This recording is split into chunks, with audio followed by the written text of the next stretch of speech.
ఓం గం గణపతియే నమః. ఓం నమః శివాయ. ఓం శ్రీమాత్రే నమః. సో ఈరోజు మనము బృహస్పతి వక్రీగతి అయి వాటి ఫలితాలు ఎలా ఉంటాయి, ఒక్కొక్క రాశికి ఎలా ఉంటుంది, అలాగే వక్రీ అని అంటే కూడా చాలామంది పలు రకాలుగా చెప్తూ ఉంటారు. వక్రీ అయిపోయాడు కాబట్టి అన్ని రాశులకి ఎఫెక్ట్ ఎలాగే ఉంటుంది అని అంటే అది చాలా పొరపాటు. ఎందుకంటే గురు బృహస్పతి అయినా శని భగవానుడైనా మనకి వీళ్ళు ఏంటంటే బృహస్పతి ఒక రాశిలో ఒక సంవత్సరం ఉంటాడు. ఓకే, సో ఒక రాశిలో ఒక సంవత్సరం ఉంటాడు. అలాగే ఏమంటారు, ఈ వక్రగతి అయినప్పుడు కూడా 4 మాసాల నుంచి 5 మాసాలు, ఒక్కోసారి 3 నుంచి 5 మాసాలు టెంటేటివ్గా ఉంటాడు. సో ఈసారి మటుకు మనకి అక్టోబర్ 9వ తారీఖు నుంచి 2024 నుంచి ఫిబ్రవరి 4వ తారీఖు వరకు మనకి బృహస్పతి అంటే సుమారు మనకి 4 మాసాలు కూడా రాదు.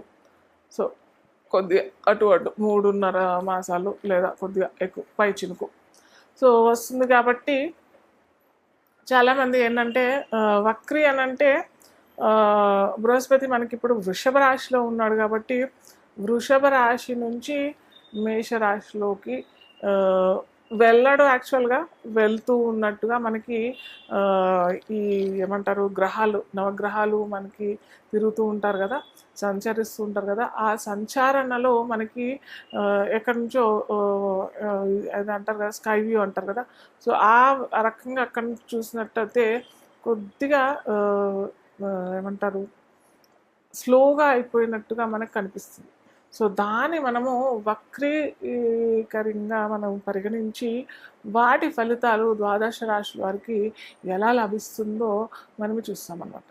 సో ఇక్కడ ఇంతకుముందు చెప్పినట్టు బృహస్పతి వక్రీ అంటే గురు వక్రీ అయినాడు కాబట్టి గురు భగవానుడు మనకి సరి అయిన ఫలితాలు ఇవ్వడు.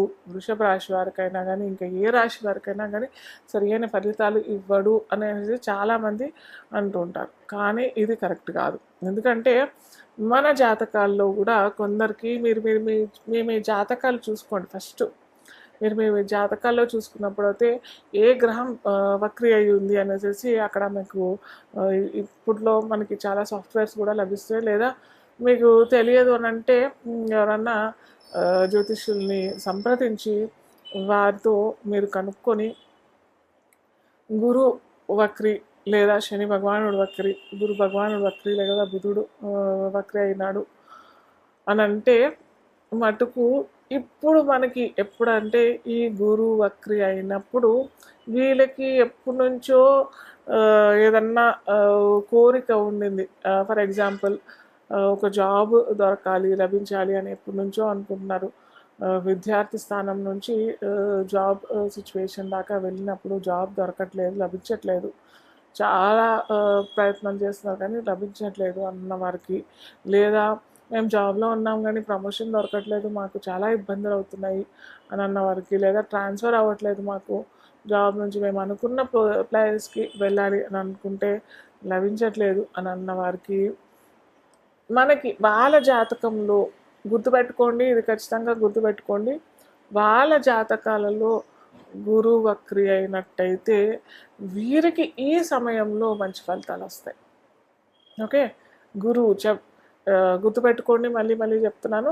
గురువు మీ జాతకంలో వక్రీ అయినట్టయితే ఇప్పుడు అక్టోబర్ 9వ తేదీ నుంచి ఫిబ్రవరి 4వ తేదీ వరకు మంచి ఫలితాలు ఇస్తారు. ఎందుకంటే మీ జాతకంలో వక్రీ అయినాడు కాబట్టి ఇక్కడ వక్రీ అయినప్పుడు మీకు మంచి సత్ఫలితాలు ఇస్తాడు. సో అలాగే స్పెసిఫిక్గా కొందరు వృషభ రాశి వాళ్ళే అయి ఉంటారు, వాళ్ళకే గురు వక్రీ అయి ఉంటుంది. సో వాళ్ళకు కూడా డిఫరెంట్గా ఉంటుంది అనమాట. సో ఇలా మీరు మీ జాతకాలు పరిశీలించుకొని వక్రీ అయినాడు, ఏ గ్రహాలు వక్రీ అయినాడో చూసుకోండి. సో ఇక్కడ మనం చెప్పినట్టుగా గురు వక్రీ అయినాడు అని అంటే ఆ గురు మీ జాతకంలో వక్రీ అయినాడు కాబట్టి ఇప్పుడు మనకి గోచార గురువు అలాగే మీ జాతకంలో జన్మ గురువు వక్రీ అయినాడు కాబట్టి మంచి ఫలితాలు. వివాహం అవ్వట్లేదు, వివాహం అయ్యే ఛాన్సెస్ ఉంటాయి. సంతానం కలగట్లేదు, సంతానం అయ్యే ఛాన్సెస్ ఉంటాయి. జాబ్ దొరకట్లేదు, జాబ్ లభించే ఛాన్సెస్ ఉంటాయి. అలాగే ఏమంటారు, ప్రమోషను, ఇంకేదన్నా ఇతరత్ర ఎక్సెట్రా అండ్ ఎక్సెట్రా అంటాం కదా. సో అలాంటివి ఏమీ లభించట్లేదు అని అంటే గురువు వక్రి అయిన జాతకులకు మంచి ఫలితాలు వస్తాయి. సో ఇక్కడ గమనించాల్సిన విషయం ఏంటంటే, చెప్పాను కదా, అది వక్రి అయిన జాతకులకే వర్తిస్తాయి. సో వక్రి అవ్వలేదు, మాకు స్ట్రైట్గానే నడుస్తుంది అని అన్న వాళ్ళకి వీరికి కొద్దిగా ఇబ్బంది ఏంటంటే, వీరికి ఒకవేళ వృషభ రాశి అయితే ఏమంటారు, వారికి మంచి జరిగే రాశి అని అంటే, ఒక్కొక్క లగ్నాలకి ఒక్కొక్క రాశులు మిత్ర రాశులు అవుతాయి. ఆ గ్రహాలు మిత్ర గ్రహాలు కూడా అవుతాయి. సో వారికి ఏంటంటే కొద్దిగా ఇబ్బంది, లేదా వారికి మిత్రగ్రహం కాదు, మిత్ర రాశి కాదు అని అన్న వారికి అయితే మంచి ఫలితాలే వస్తాయి. సో ఇలాగా మనము సార్ట్అవుట్ చేసుకున్నట్టయితే చక్కటి ఫలితాలు మనం చూసుకొని వాటికి తగ్గట్టుగా మనం పరిహారాలు చేసుకున్నట్టయితే చాలా చక్కటి ఫలితాలు వస్తాయి. సో ఇన్ జనరల్గా మనకి కాలపురుషాంగంలో వృషభ రాశిలో ఇప్పుడు మనకి గురువు వక్రి అవుతున్నాడు కాబట్టి అందరికీ చేసుకోవాల్సిన పరిహారం ఏంటంటే, చక్కగా వృషభ రాశి అంటే ఏంటంటే, వృషభం అంటేనే రెండవ రాశి, కాలపురుషాంగంలో ద్వితీయ రాశి. ద్వితీయం అనంటే రెండో స్థానం అనంటే కుటుంబ స్థానం అవుతుంది. అది మనకి ఏమంటారు, ధనస్థానము అవుతుంది. ధనస్థానాధిపతి అయిన శుక్రుడు మీకు గురువు కూడా చాలా చక్కగా మీరు జాతకాల్లో ఉన్నట్టయి గురువు వక్రి అయినట్టయితే కొద్దిగా ధనానికి ఇబ్బంది అయ్యే అవకాశాలు ఉంటాయి. కాబట్టి అలాగే మనకి గురువు కూడా ధనకారకుడు అవుతాడు కాబట్టి కొద్దిగా ధన విషయంలో చాలా జాగ్రత్తగా ఉండాల్సిన అవసరం ప్రతి ఒక్కరికి ఉంది. సో అలాగే ఇంకొకటి ఏంటంటే, బెట్టింగ్స్ ఇలాంటివన్నీ చేస్తుంటారు కదా, సో వాళ్ళు చాలా జాగ్రత్త పడాల్సిన అవసరం ఉంది.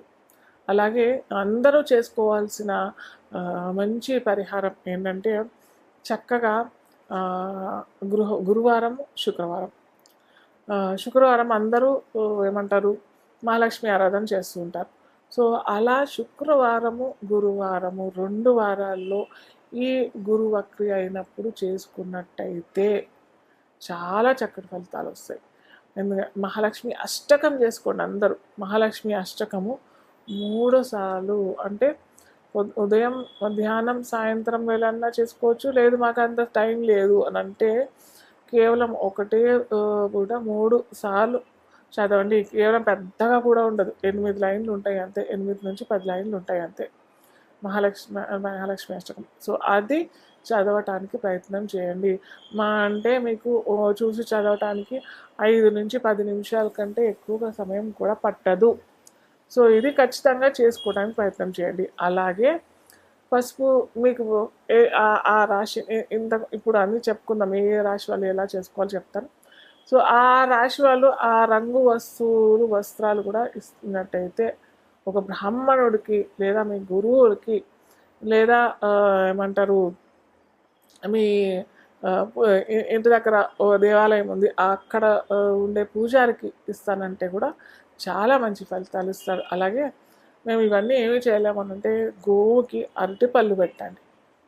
ఓకే, ఇది గురువారం శుక్రవారం 2 రోజులు చేస్తే మటుకు అటు ధనానికి లోటు కాకుండా, అటు చదువుకి ఇబ్బంది లేకుండా, ఇప్పుడు చెప్పబోయిన అన్ని వివాహానికైనా సంతానానికైనా ఇలాంటి ఆటంకాలు లేకుండా చక్కగా ఉంటారు.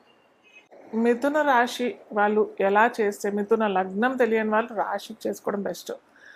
యాక్చువల్గా మిథున లగ్నం వాళ్ళు ఏం చేయాలంటే, లగ్నం అయినా రాశి అయినా ఒకటే కాబట్టి, ఒకటే అంటే ఇది కొద్దిగా పెద్ద కాన్సెప్ట్ అనుకోండి. సో మిథున రాశి వాళ్ళు ఏం చేయాలని అంటే, ఏమంటారు, డిఫరెంట్ కాయగూరలు, అంటే ఖచ్చితంగా గ్రీన్ కలర్ అంటే మనకు బెండకాయ వస్తుంది, దొండకాయ వస్తుంది. ఈ కొద్దిగా ఎక్కువగా లబ్ధి పొందే కూరగాయలు అంటే మనకు బెండకాయ దొండకాయ వస్తుంది. ఇంకా వేరే కూరగాయలు ఉన్నాయి కానీ, క్యాప్సికమ్ ఇవన్నీ ఉన్నాయి కానీ అవి మనకి ఎక్కువగా విరివిగా దొరకవు కాబట్టి నేను ఇవి చెప్తున్నాను. సో ఇవి ఎక్కువగా ఆకుకూరలు కూడా వస్తాయి, పాలకూర వస్తుంది, గోంగూర వస్తుంది, ఇవి కూడా పెట్టేసేసుకొని బచ్చల కూర అనేసి ఎన్నో వస్తాయి కదా ఆకుకూరలు. సో అవి కూడా కాంబినేషన్ ఆఫ్ ఇవన్నీ పెట్టేసేసుకొని మీ పితృవులు అంటే మీ తల్లిదండ్రులు లేదా మాతామహులు పితామహులు వాళ్ళకి వాళ్ళ దగ్గర ఈ ఫొటోస్ దగ్గర ఇవన్నీ పెట్టేసేసి ఇవి మేము దానపూర్వకంగా ఇస్తున్నాం. మా వల్ల కానీ మా కుటుంబం వల్ల కానీ ఏమన్నా అపరాధం జరిగితే తెలిసి కానీ తెలియక కానీ అపరాధం జరిగిపోతే క్షమాపణ చెప్పేసుకొని అవి పెట్టిన వస్తువులు, అలాగే గ్రీన్ కలర్ ఏమన్నా అది ఆకుపచ్చ రంగు ధోతి కండువా, అలాగే స్త్రీకి రవిక లేదా చీర, మీకు స్తోమత ఉంది అని అంటే చీర రవిక పెట్టేసేసండి. లేదు మాకు స్తోమత లేదు అని అంటే కేవలం రవిక ఒక బ్లౌజు 2 పెట్టేసేసి, ఏకవస్త్రం ఎప్పుడు పెట్టద్దు, స్త్రీకైనా అది పురుషుడికైనా కానీ 2 కలిపి పెడతాం. అందుకే మనకు ధోతి కండువా పెడతాం. అలాగే స్త్రీకి కూడా రవికలు ఇస్తే 2 రవికలు లేదా ఒక రవిక ఒక బ్లౌజ్ పీస్ ఇవ్వడం నియమం యాక్చువల్గా.